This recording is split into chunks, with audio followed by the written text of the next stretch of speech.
Among those who lost just about everything, a Minnesota native and her family living in the Pacific Palisades. She told our Raya Katene she has never seen anything like this. Raya? Yeah, Julie Locke was born and raised in the Twin Cities. Her family still lives in Robbinsdale, but she did move to LA for work more than 2 decades ago. The fires forced her and her husband to evacuate yesterday, and Julie left this morning for a work trip in New York and will be heading back to California at the end of the week, even though right now there's not much left for her to come home to. In just one night, There's nothing left. Julie Locke lost almost everything. We did not envision this, including her home. Coming even close to this. The Minnesota native has lived in California for 25 years. Have you ever experienced anything of this scale before? No.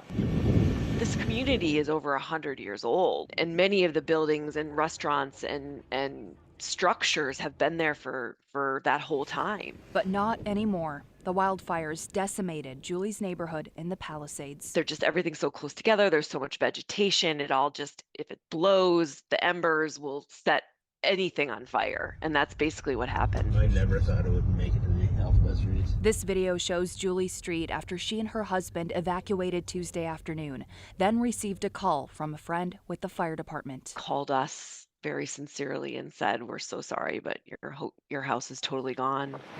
Julie says she didn't pack much, having had to evacuate a couple times before and never imagining it would come to this. I think we all thought, like we did, it's all going to be okay. We might have some smoke damage or things like that, but never a total loss. Like Armageddon, it's just everything's disappeared. Now she's not sure exactly what comes next, but even having lost so much, there's one thing she will never lose. We're home state true Midwesterners. At the end of the day, my roots are in Minnesota and my family, but as well as my approach to life. Just keep praying for us because we're going to need it.